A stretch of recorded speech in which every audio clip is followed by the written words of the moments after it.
All right. Hello, everybody, and welcome to another episode of the B Schmaltzy Show. Today, we're going to talk about what it's like to be an authentic coach with integrity and how to help speak people's world into their life each and every day. Each and every day. Can you imagine with me for a moment what that would be like? Once again, here we are at the B Schmaltzy Show.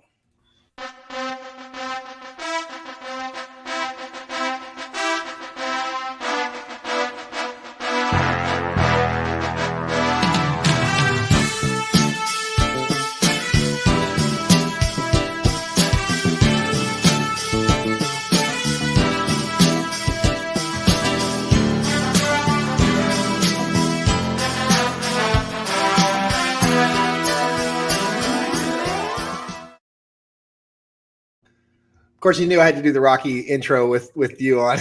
We're doing push-ups over here, man. So today we're joined by Coach Steve Krivda.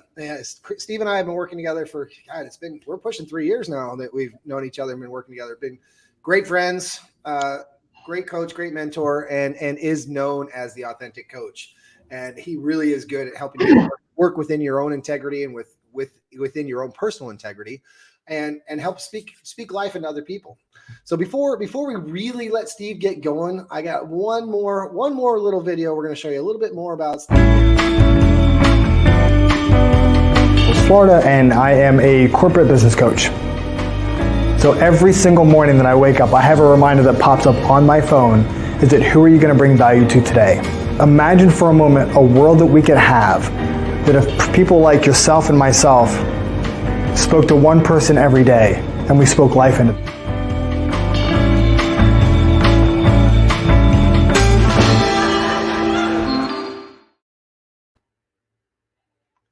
That was awesome. Right?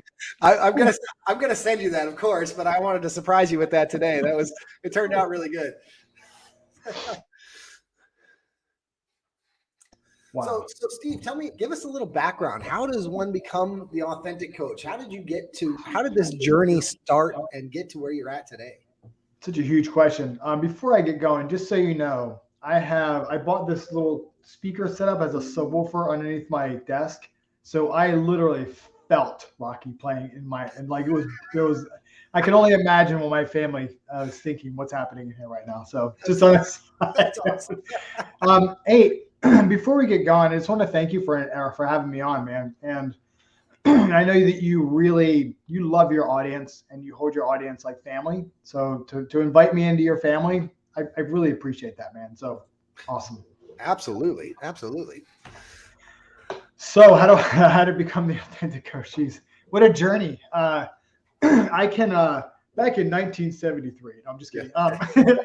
It's interesting how I started working for my father-in-law back in, I think, 2004, 3 or 4, somewhere in there. And I was working, and before that I was doing rehab therapy at a neurology center.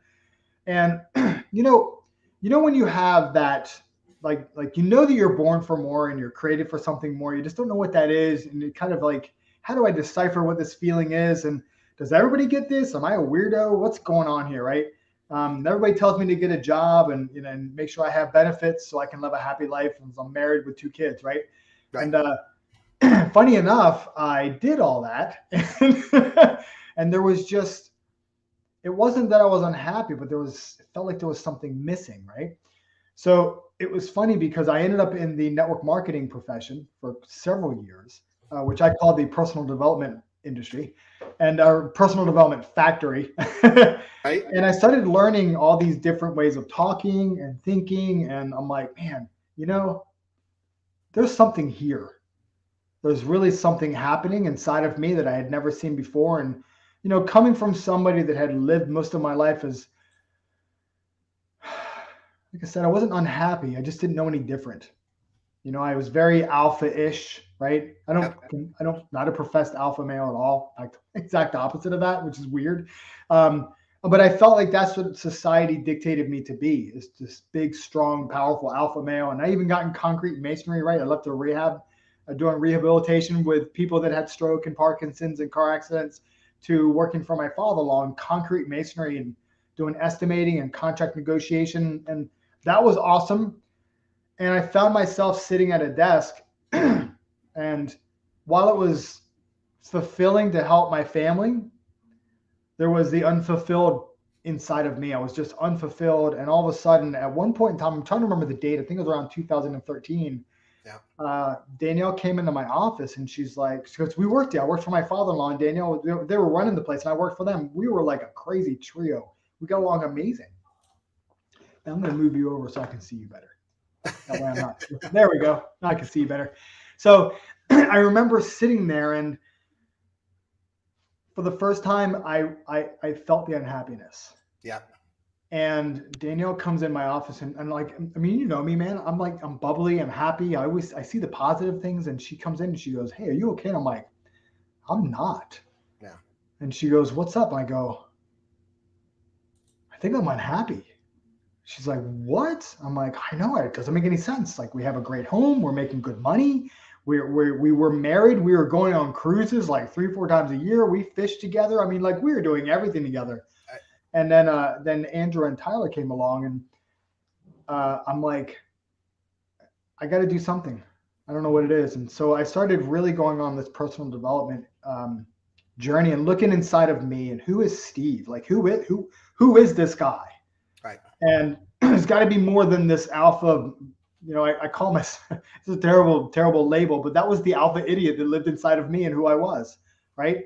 And it was a way of being that I showed up to protect myself from being hurt by people, right? That's a whole different, we'll get to that later. And so I remember sitting there and I went to a couple of different conferences and I'm having these aha moments left and right. And all of a sudden, boom, it happens. And I go, I see possibility everywhere. For the first time in my life, I see possibility and I see how I can get to that possibility. So I started speaking that into people, just not because I wanted to be a coach or anything like that. I was like, if I know this and I keep it to myself, what kind of a person am I? Right. So I started having these conversations and I get off a call and a few days later, I get a text, "Steve, that conversation changed my life." And all of a sudden I went and I felt that. I felt as though my purpose was being fulfilled. And that was the shift right then and there. It was around 2013, 14. I walked up to Danielle and she's like, I told her what I was doing. And she's like, "You can't keep taking time off from work. Like, you can't coach clients in the other room when Dad's not watching." I'm like, "I know." So she's like, "You're going to have to tell him." And I did. And October 2014, I put in my notice and I said, you guys have till Christmas to get me replaced. And, I ended up staying until February 28th of 2015. And that's when I left my job.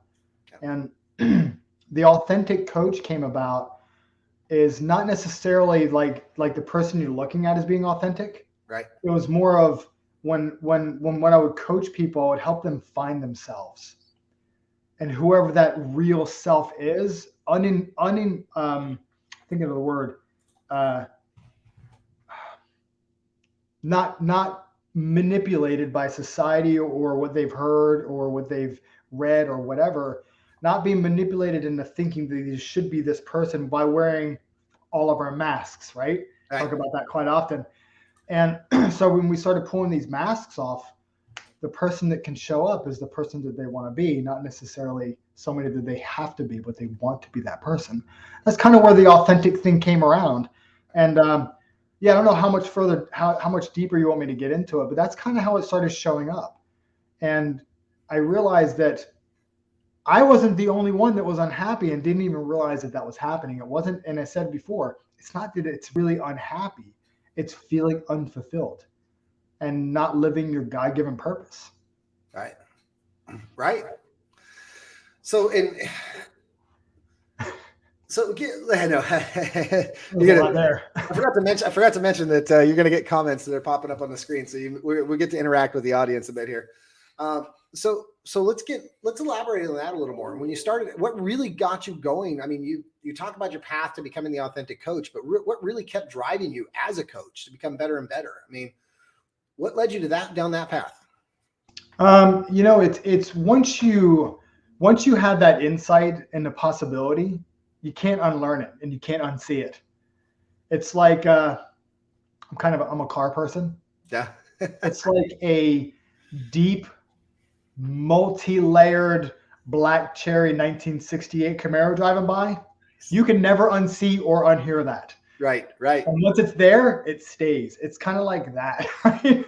I figure most people will identify with that. Right. And so once I started seeing like this possibilities, I kept going, well, if that's possible, what else is possible? And what am I not seeing? Because if I'm on this journey now, and and I know that it never ends,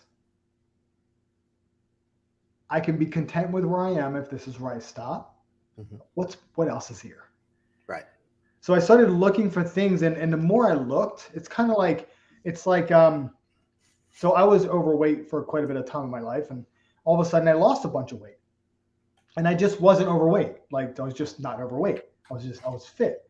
So I could have stopped right there, but I'm like, well, what else is there? Can I really have that figure that people said that I could never have because of how I've always been? Right. And we can take what I just said there and apply it anywhere. Because just because it's always been that way doesn't mean that's the way it stays. And I think that's where we kind of get, sometimes it's guilt. People will guilt you and say, well, you should be grateful for where you already are. Why would you go more? You're already happy and all these types of things. And we justify, or it's called living a reasonable life. We reason ourselves into living the life that we're living. Right. Instead of living an unreasonable life, like choosing without reason, except for the reason we choose. Right. So I really started looking, and the more that I looked, the more I uncovered, and more I started looking into human behavior and what makes us laugh and cry and have joy and anger and sadness and really crazy, powerful happiness and love and hate. Like what has us do that? What has us showing up that way? And I'm like, so I need to know this stuff because now I'm curious, right? Once you get the curiosity bug in Steve going, man, it is like I am on a mission to find it out. And I'm still uncovering it. This has been now, it's been 9 years since I really took the journey serious. So I'm coming up on 10 next year. So the more I look, the more I realize that we live in a world right now, and it stopped becoming about me. We live in a world right now where there's so many unhappy people, and we don't even realize that we're unhappy. We don't realize that I've heard somebody say, oh my gosh, since I was a little kid, that marriage is hard. And I'm like, marriage takes work, but I wouldn't say it's hard. Because when we look into marriage being hard, what do we look for? Marriage being hard. Right. Like, when you get older, you're going to have a lot of pain. So when we start getting older, it's like, oh, it's because I'm getting older. So that's that. And then we slow down and we start creating our own self-fulfilling prophecy or our self-fulfilling cycles. And we start living into all this stuff and all the things that society says. And I'm like, if you pull back for a moment and you look at how every belief that you have in your mind came about, you can see that it came from all these other people, all these other things we've read, all the things we've watched, all this stuff. It's like, I'm a big adopted belief. And it's not that the beliefs are right or wrong or good or bad, because I don't believe in any of that. But what I do believe is, if we're going to believe in something, take a look at it. And is it mine or is it somebody else's? And so that was another path. You're going to get me going in all these different tangents, Tony. That's all right. We love tangents on this show. You kidding me? Well, and like you said, you're speaking into your world. What we speak into our world is what actually becomes, and whether we know it or not. Like you said, you start speaking, as I get older, I'm going to have pain. Well, you live that because you that's what you believe. That's what you're teaching yourself. Yeah. So elaborate on them more. How do you personally work through that? How do I personally work through the speaking into being versus, some people speak that they're going to have pain. Other people, how do you address that either with yourself or with your clients when you hear that from your clients? Man, how much time do we have? Good Tony. For those that are listening, Tony probably already knows what I'm going to say. And he didn't preface any questions, so you guys know. These are all blasted. These are great. So when I take a look at when somebody comes to me and there's when somebody comes to me and they really want that level of coaching, they really want to have that conversation, they're really searching. It's an unencumbered search. It's the word I was looking for earlier, by the way, unencumbered. So it's an unencumbered search. It's like, I don't know what's there. I just know that I can't see it. And I'm a very visual person, which you guys will find out quickly. Is that so when something happens, we are, give me a moment. We raise our hand in school, whatever, 8th grade or 8 years old, whatever. And teacher says, "Hey, Steve, what's your answer?" And I go, "It's 5." And all the kids laugh at me. The answer is really 4, right? All of a sudden now, I may be a little hesitant to raise my hand. Not because I got the wrong answer, not because the kids made fun of me, but the emotion that was attached to that moment in time. I raise my hand and trouble ensues, right? So I look for that, and so when somebody's actively looking, my very first question is like, well, what do you want? And usually it's, freedom, right? Peace. I want some more love and debt free and all this kind of cool stuff. And most people, that's really powerful for them, but and this is no offense to anybody, it's really surface level stuff. Mm-hmm. There's so much representation of all of that. And what is it stopping us from really truly having? And right. A lot of it's peace. It is love. It's freedom. It's having that freedom. So what is freedom to you? So when we really start looking at all this stuff, can't remember your question, but I'm just going to keep going for a moment here. Keep going. You're good. Like I said, we love tangents on this show. So when we start looking for things, we're constantly on this search and running towards happiness and running towards success and running towards what we think is going to be a great life. And I don't know about you guys, but man, it felt like I was running so fast. I should be like an Olympic runner.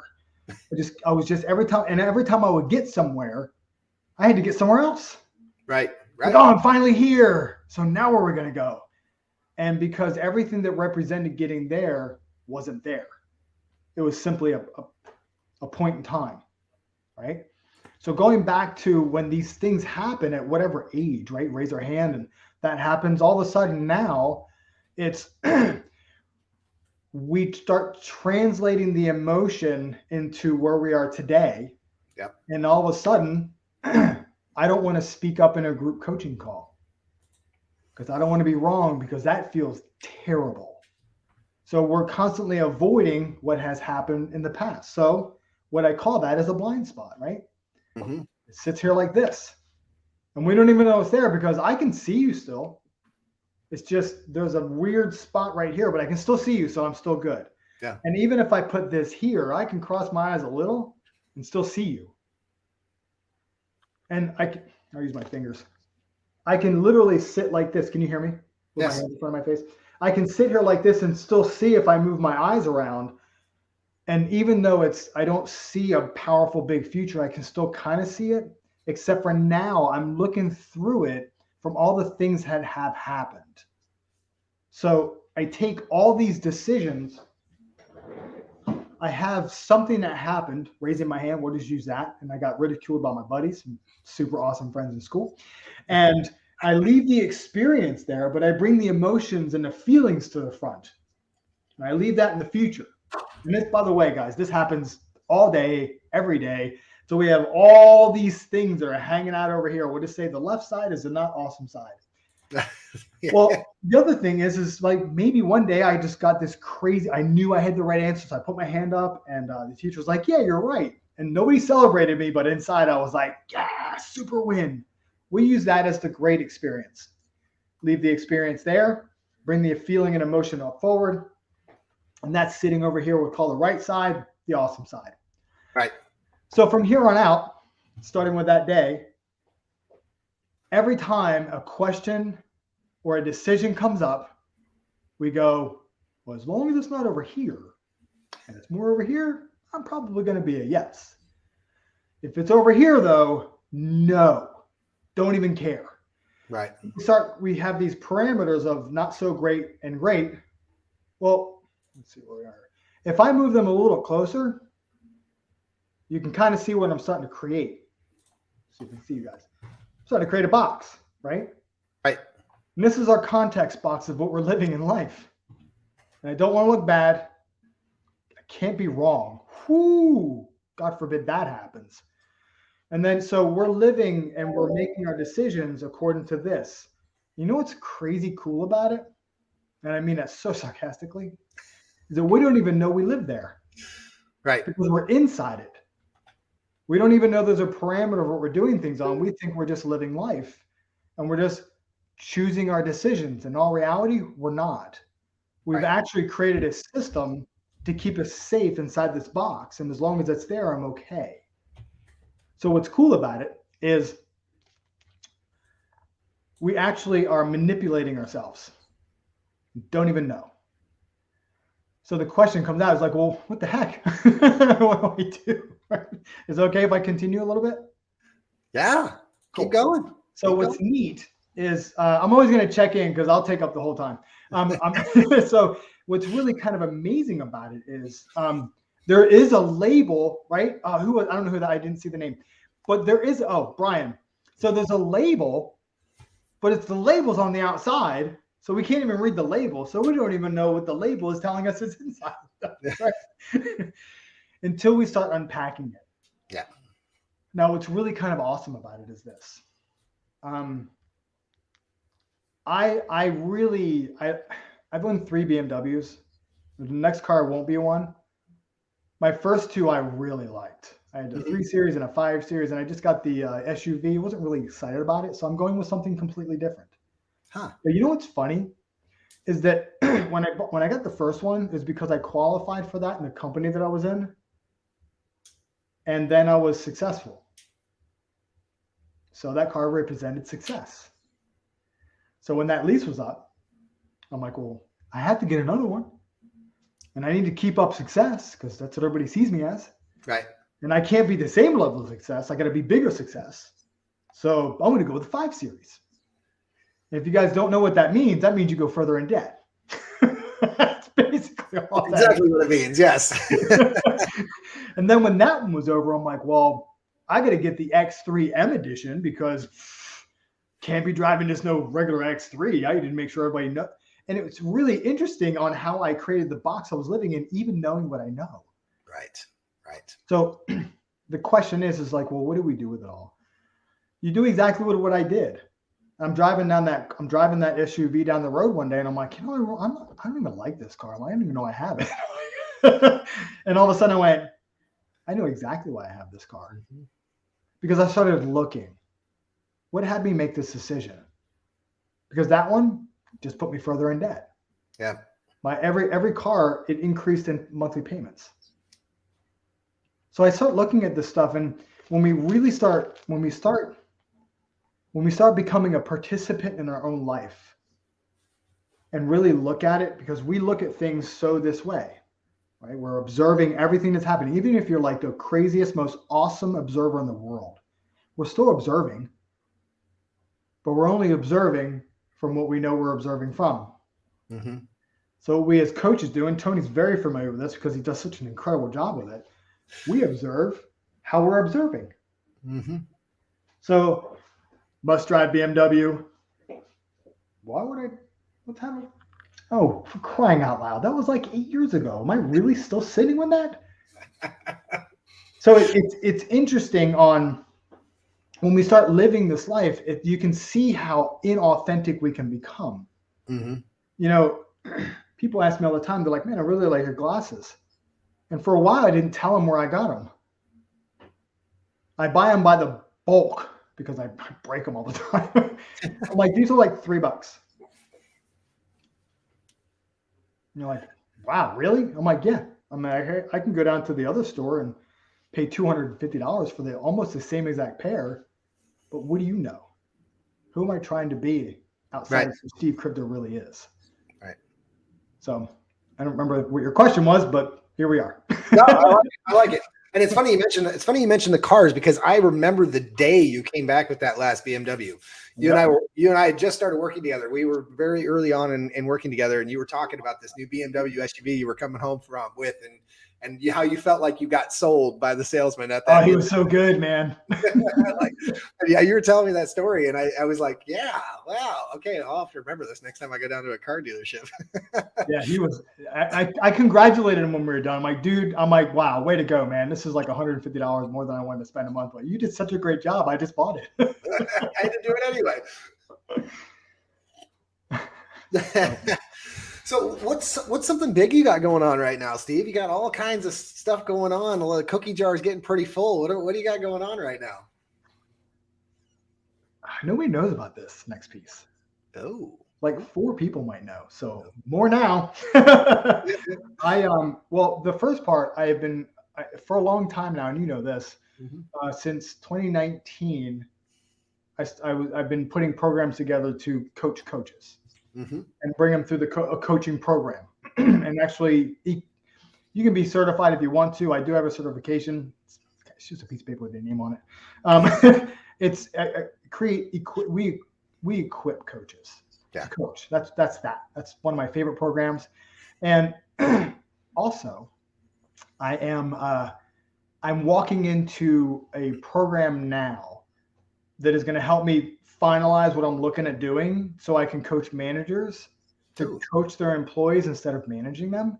So like what we do inside the business. So not that I don't want to do it, but why not equip somebody to do it with their entire company? So we can walk in, equip somebody in say 6 months. And then instead of enabling them to rely on us, we're empowering them to be a complete unit inside the company. So I am ridiculously excited about that. And that should be in about a month.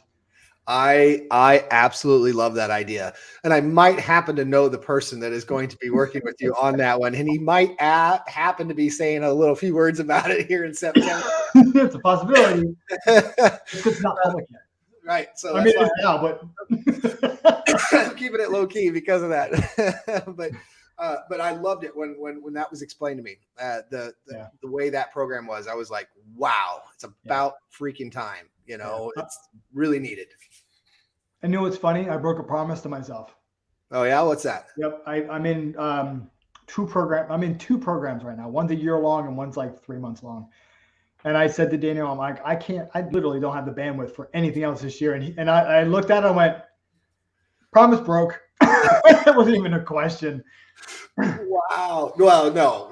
In that kind of conversation, especially hearing what I heard about it and knowing who that person is, you gotta go with it. Yeah.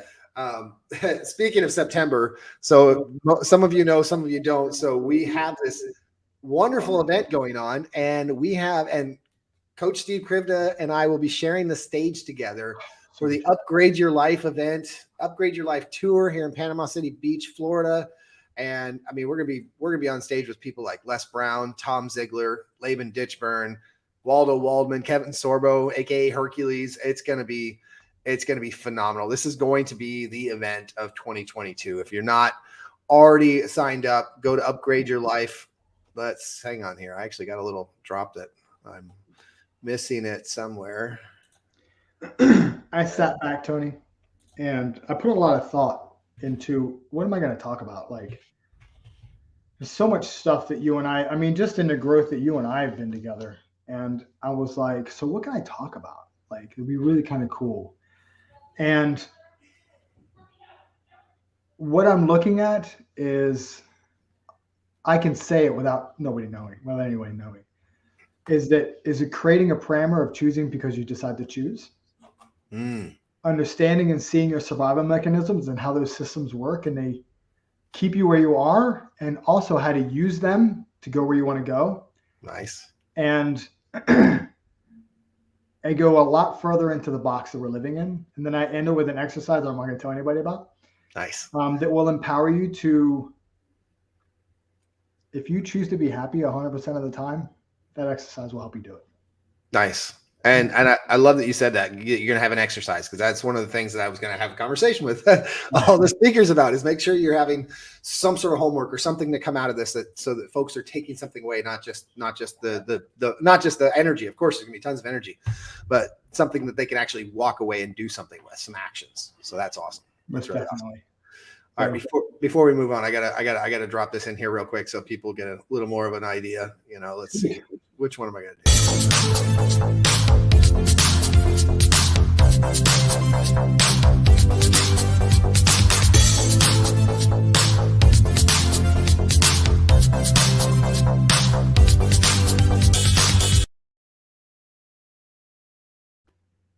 That's not bad. That's one of them. that's cool, man. All right. So this box of all your clients that you work with, how often do you find that, if not all the time, are people living in that box? Oh, we all do. Mm-hmm. And I think that's what kind of neat about it is that I think that, you know, it's really interesting, Tony. I don't know how you lived your life. I do. I'm just kidding. I don't know how most people live their lives, but I can only make an assumption. Is that the reason why we don't really give our fears and our insecurities and doubts, we don't speak those out loud because we're concerned about being judged. And, you know, and I can only make an assumption that's not everybody, probably most though, I can be safe in that. Everybody I've talked to at least. Right. And so in my experience, where this box that we live in, I think that when we have that deep, powerful conversation, and I don't just kind of say, hey, we live in a box, this is what we do, and I tell that, it's not where the conversation goes. It goes way deeper into that. And what's interesting about it is when I say that every single person on the planet lives in a box of some sort, it's such a sense of relief. And what's really kind of cool is the box it's fluctuating. It fluctuates. Some days I'm like, man, I can crush anything in the world. And some days I what I call turtling up. I just go back in my shell for a little while and I hide in my office. I don't even look at my computer. I face the wall or I go outside. And when we understand that we all deal with the same stuff, it's just a different variation of it. And are you willing to take a look to see what could be more? Mm-hmm. And if you notice, I didn't say a better life, because better life is actually stating that my life wasn't good to begin with. Right. It's just becoming more of whatever it is. So when we really take a look at is the confinement and the constriction of these walls and parameters that we're creating, and it's all these. I go a little bit in survival mechanism. We have these survival mechanisms that show up. It's kind of like, well, I hope there's no X's on here. So if you are, hi. Before I met Danielle, I wasn't very secure in myself. I didn't really, I don't know. I was working my way into who I am. Mm-hmm. So I was very self-conscious. So I had a tendency to be with some kind of emotionally unavailable women. Yeah. Is that nice? That's nice, right? I think you covered your bases there. and then I was surprised when it would go south. Right. Like, and it would always, and it's always like, hey, I've been trying to get a hold. Back then we had beepers. I beeped you so many times. It's so weird saying that out loud. And they're like, oh, sorry, I just wasn't near a phone. And turns out it was some other dude. And I'm like, man. And so here's how we start creating these parameters of who we are and who we're not. Is that I would start seeing myself. I'm like, well, what's wrong with me? You know, it's got to be me. I mean, I'm the common denominator here. It has to be that. It couldn't be them. I mean, come on, right? So when I meet, thank God for grace. I can tell you what, that woman out there is full of grace and patience. Wow. And so I walk into our marriage, and all the stuff comes with me. We call it, most people call it baggage. Yeah. So we bring the baggage with us. And I don't care what situation you're in. And I'll give you one more quick example when I'm done with this. She would get a phone call and then walk away from me. And the first thought popped into my head was, who's that? Uh-huh. Why didn't you want to be around me? What are you trying to hide? I create an entire story around something that's not, according to everything that happened. And then I bridge the gap. Like there's some kind of weird cosmic force that's forcing me to be in this world that I'm living in as the universe is conspiring against me. When in reality, if you really take a look at it, if I continue to act that way, what do you think is going to happen? the same thing that happened before, because who wants to be with a guy like that? Right. And it's the same thing with work, right? I worked with somebody years ago, and they had a job. They were there for 20 years. And the job, the place went out of business, but they didn't tell anybody. Just walked up, there's chains on the door. And he's like, oh my gosh, what the heck? And that's the short version of it. Yeah. Went to a really bad place, gets a call from his buddy a few months later, and he's like, hey man, it's so-and-so. We worked together. He's like, yeah, of course. What's up? He goes, I came up with an idea. We can do whatever the factory was. We can do it better, faster, and make more money. He's like, I'm in. They do that for 5 years. One day he gets a phone call from one of the employees asking to have the front door open. And he's like, call so-and-so. And they said, we are. They're not answering the phone. Packed up house, cleaned the bank out, left the country. That's ding number 2. Ding number 3 was coming up later. Gets a job, was there for like 15 years, got really high up in HR, and he was the one that would hand out the pink slips. And he's flipping through the pink slips one day because he would mentor people. He was the best guy for it. He would be like, hey, I'm so sorry. How can I support you? How can I be there for you? And he always went through them to make sure he was prepared. And he's to get about halfway through it, and he saw his own name on a pink slip. That's how he found out. Wow. So obviously he was not there anymore. Fell into depression. His wife left him and all this kind of stuff. And when you start looking at these things, and then when I met him, he was in a pretty rough place, trying to figure out, what am I going to do with my life? Knew exactly what he wanted to do, but was frozen with fear and didn't even know that he was frozen in fear. And he couldn't figure out why this emotion was happening. And when we painted all that stuff together, and when he realized that, and we all do this, by the way, nobody's exempt. When he realized that all these things came up, because he just freely told me, I was like, tell me about your workplace. And he just told me all this stuff. And because we don't tell people these things. And when you're authentic and vulnerable, like we are, Tony and myself are, when we show up, people are like, oh, finally somebody to talk to. Right. And when he released all this stuff, and I'm like, man, is it possible that there is a protection mechanism that's hanging out with you? And I'm just curious. I mean, I don't have to be attached to this at all. That's showing up, and your hesitation is your mind going, you know what? Why don't you hold off a little bit? Let's do a little bit more research and make sure that this is exactly going to be 100% a guaranteed success before we even think about moving into this. Because we can't afford to have another moment like that, because I don't know if we could survive it. And when that shows up, our belief is we're not going to be successful. And you know as much as I do, Tony, that when we have a belief, it will look for it and it will prove that belief correct. It will. So you can see how like we create these parameters of possibility according to everything that has ever happened. Right. And it's not the stuff that happened. It's the emotion, the feelings that are attached to the stuff that happened that we're avoiding to happen again. Right. We just don't want to feel that way again. I mean, that's the all in all, right? Yep. And then what happens is, because we only give 50, 60% of our effort, well, you know what happens if you don't give 100% of who you are. Yeah. You don't reach the mark that you want to reach. And then your mind goes, see, I told you. We just can't win. You know what? I bet we're unlucky. That's probably what it is.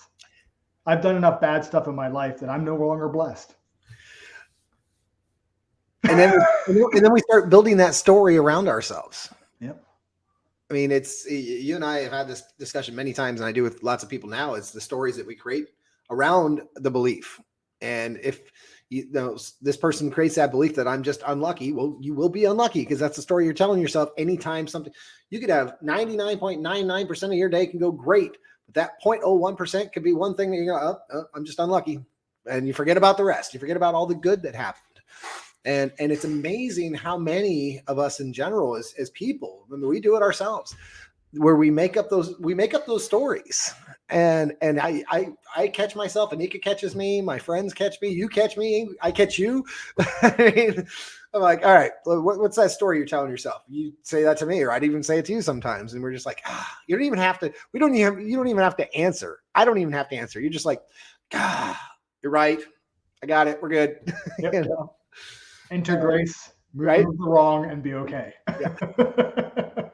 And to have that, to have the ability to recognize that we're telling ourselves stories is really, I know you're great at helping people find that. And that's really where I help people the same way. I love that part. I love that. I learned that part from you. And it's one of my favorite things to do is help people identify that story and realize that it's just a story. Yeah. Yeah. Because when you realize that, I hope I don't push a button on this one. Probably will though. When we really realize that we're here in the space that we're in right now, and it's our responsibility, not fault, but we're responsible for where we are. That is such an empowering way to live life. Oh, because don't let me forget that question. Yeah, we'll come back to you. We'll come back to you on that, Hugh. When we realize that that we're responsible, and people are like, well, I wasn't responsible for gaining cancer. You're right. And I wouldn't wish that on my worst enemy. The only responsibilities that we have is how we show up in it. When I learned, I hope this is okay. And I didn't ask you earlier about your show. My auntie Cheryl got cancer, pancreatic cancer. And when I saw how she showed up in her life, I was so inspired I couldn't go back. Because I kept asking, I'm like, how are you dealing with this? I'm legitimately curious on how you're dealing with all this. And she goes, I have faith. Like my faith gets me through this. And I'm like, that is a level of faith I have yet to find. It was through knowing her in the last year and a half, because she went into remission. Yeah, nice. And then it came back, right? Got her anyway. It's okay. So that's what happened, right? So what's interesting about it is because of that, my level of faith is like, I don't even know how to like give a number times, right? It's exponentially more than it ever was before. So it's like her responsibility could have been like, I'm caving in. I don't care about anybody anymore. And being in that place, which nobody would say anything, because it's like, yeah, I get it. Right. She chose differently and stepped into her life that way. See, we're not responsible for the circumstances and situations that happen. We're only responsible on how we show up in those. That's how our responsibility shows up. Right. Because look, man, my life is not like roses and peaches. I'd love to tell you that. It would be amazing. Be like, man, my life is a breeze. Man, I get hit with challenges almost every single day. And some of them are really big. Like, good Lord. And it's like, all right, well, that's happening. And that's it. Now, sometimes, I'm not going to lie, some things happen before I say that's happening. Yeah. Sometimes I cry a little. I go outside and I hit my punching bag and all this kind of stuff. So like, but when we're really looking at the deeper level of stuff, allows me to blame others, independent responsibility. Oh, I love that response. Hugh, I hope you're there in Florida. I would love to just high five you. I am a hugger though, so watch out. So what's interesting is when even in the world that we're living in now, we're not responsible for the government, but we're responsible in how we act and treat each other. Yeah. And I don't care if somebody calls you the worst name in the book. You're not responsible for that. But the moment we react, then we become equally responsible. And that's like, well, they hit me first. Okay. Yeah. You can choose to hate them back, or you can choose to lead with love. They hit me, period. Yeah. End of that part of the story. Yep. And then I hit them back. New story. Exactly. They were responsible for a moment, and then we became responsible as well. Yep. By reacting. It's like, well, can I stick up for myself? That has nothing to do with sticking up for myself. Right? Defensive is fine. Being defensive is perfectly, defending yourself physically is perfectly fine. I mean, I've been in martial arts for ages. So I teach defense. Right. However, it is the intention behind the response. If my intention is to crush that person because they made me angry, I am now not responsible for the way I'm being. Right. If I'm defending myself because I'm terrified I might die in this moment, now I'm only responsible for myself and defending myself and making sure that person doesn't get as hurt as they might. Right. Right? So yeah, I don't know how we got there. I do That's all want right. to come back to Hugh. Yeah, let's come back to this one that he asked earlier. Yeah. What is your understanding of what luck is? I think luck is a made up phenomenon for people that are not willing to take responsibility for where they are. It might be harsh. That's not hard. That not for him. Not based on what he just said here. He said this afterwards. So I mean, based on what you just said and what he's followed up with, I think that he would probably believe you. Would probably agree with you. Yeah, because if you're still there, feel free to comment. If I say I'm lucky, that means I have no responsibility and I have no choice in the matter. Right. It had happened in this random, chaotic way, and this amazingly blue pen showed up out of nowhere, and I'm just lucky that it's here. Well, the question really is that if we believe chaos in the theory of chaos, then why bother waking up? Mm-hmm. Why bother?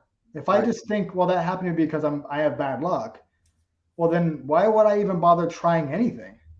Because I'm just going to fail because I'm a bad luck person. So I believe in odds, though. You can ask the casinos if I have all my money. Right. Well, and it's fun. And you're right, though. I mean, it's taking that responsibility and knowing that we have the choice. We have the choice to respond, like the guy hitting you. You have the choice to respond by swinging back or by stopping and going, you know what? Ow. Probably didn't deserve that, but you know what? Thank you. I probably learned something from that, or we have the choice to go back and swing back. It is, everything in life has a choice. The one about personal responsibility. The one example I like to give comes from Jim Rohn, one of Jim Rohn's talks. Yeah, you're right, Brian. Luck is not a strategy. But from Jim Rohn, he talks about when he gives his talk on personal responsibility, he talks about how a guy told him he just got rear-ended by his car, and he's like, man, it's like, but it wasn't my fault. And he looked right back at him and he says, yeah, it was. And he said, what do you mean? The guy hit me. I was just stopped. He's like, well, yeah, but you made the choice to leave the house at that time. You made the choice to take that particular way to wherever you were going. You made the choice to stop at that light or that stop sign. Those were all choices you made, which led to you being rear-ended. So technically, it was your fault, your choice. Responsibility is there too, man.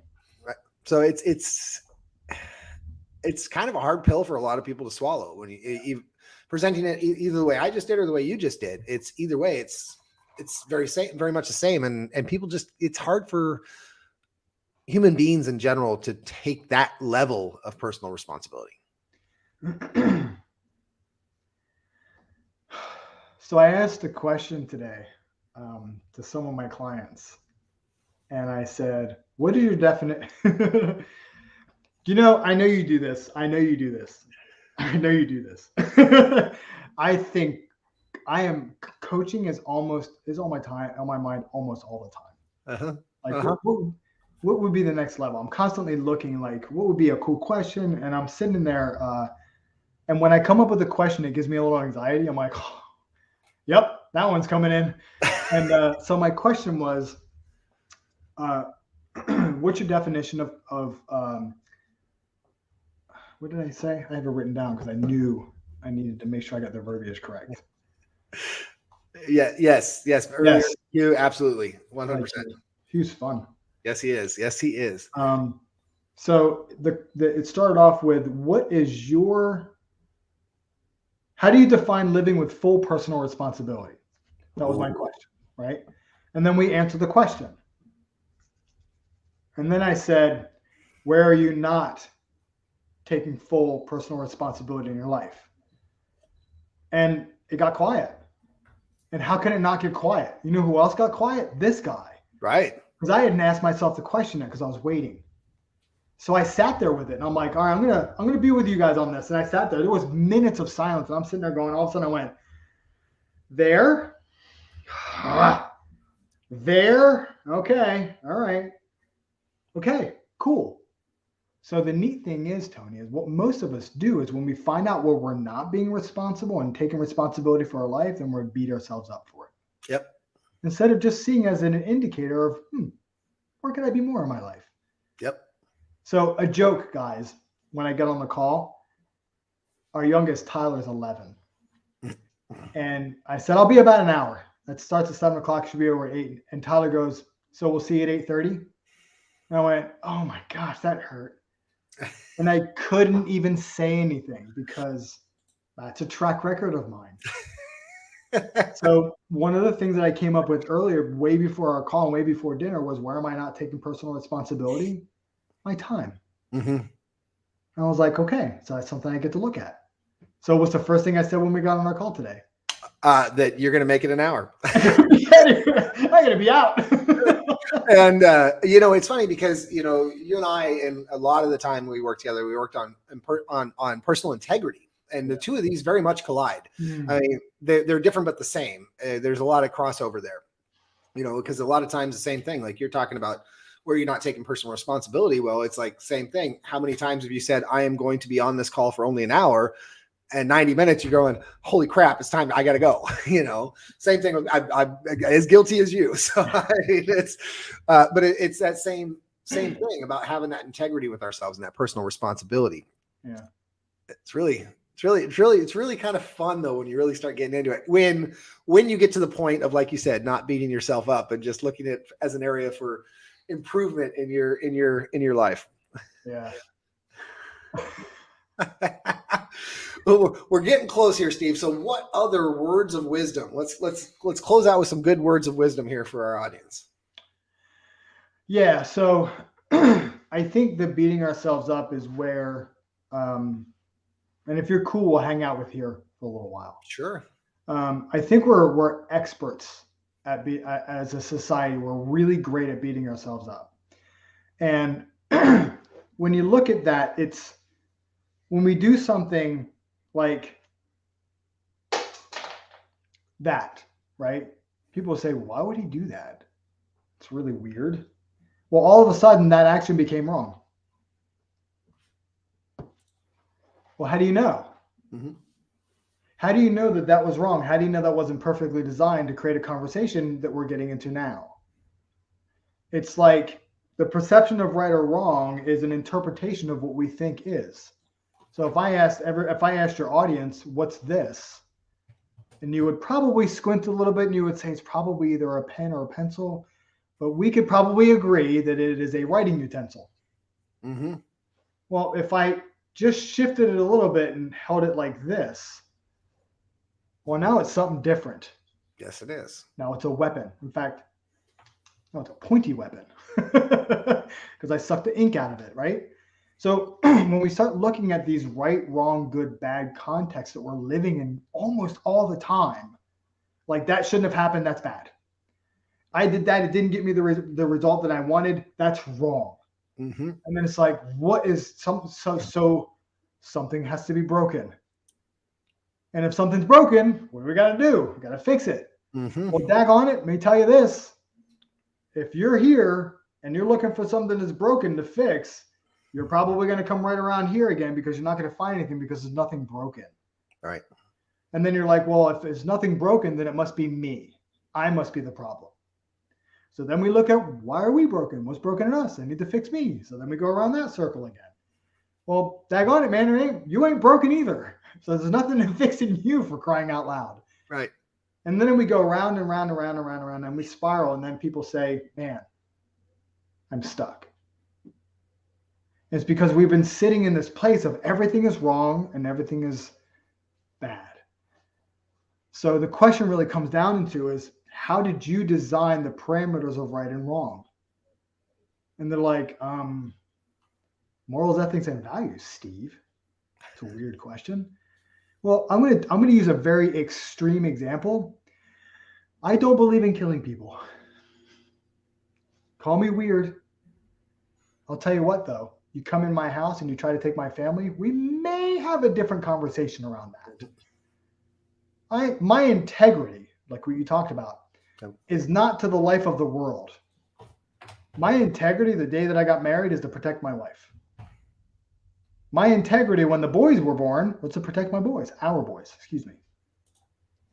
So when we start looking at these things and we start taking a look at what is right and wrong, well, I got to ask because, and by the way, there are people in the Middle East that think differently than I do around that sort of thing. Mm-hmm. I don't even like saying it out loud, right? So I don't even attach anything to it. I don't even act like it's there. So like when we start looking at these things and these parameters that we're really putting ourselves in, there's only one way to look at it. And you're like, well, it's biblical, Steve. I get that. Not everybody believes in the Bible. Right. So then we're in that. Now where are we? So when we look at right versus wrong, it's completely made up according to your morals, ethics, and values. And they're like, well, Steve, if you don't live in a right and wrong world, how do you live?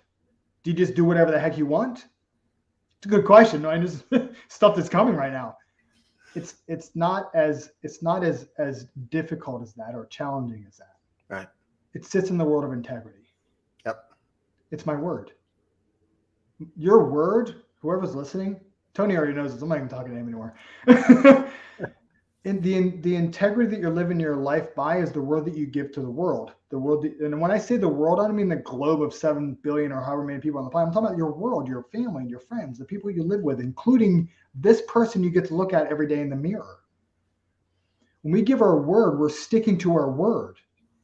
And you're like, well, what if you break your word? Isn't that wrong? No, you simply broke your word and you're out of integrity. So you just clean it up.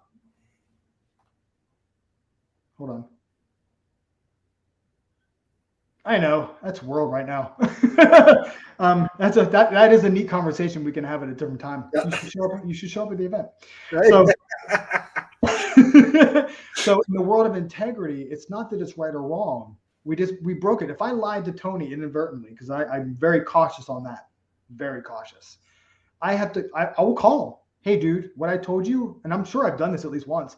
What I told you wasn't true, and I apologize for that. So if that impacted you in a negative way, I am truly sorry, and I will do everything I possibly can to keep my word with you from now on.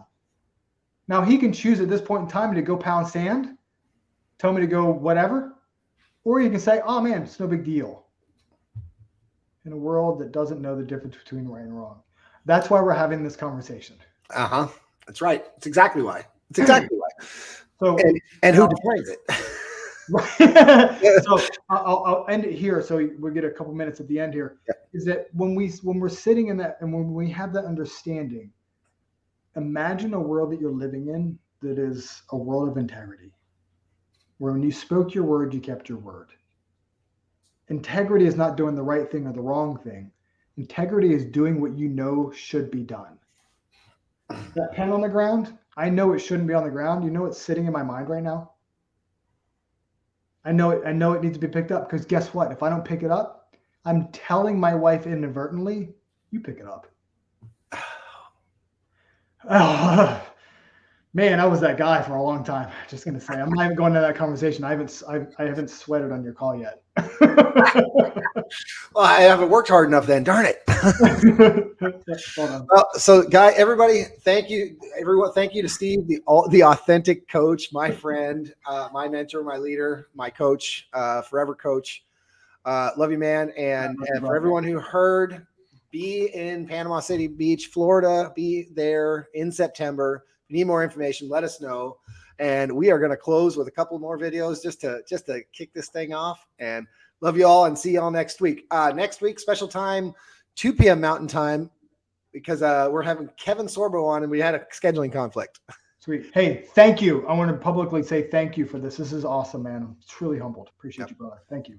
Have a great night, everybody. Florida, and I am a corporate business coach. So every single morning that I wake up, I have a reminder that pops up on my phone. Is that who are you going to bring value to today? Imagine for a moment a world that we could have, that if people like yourself and myself spoke to one person every day and we spoke life into it.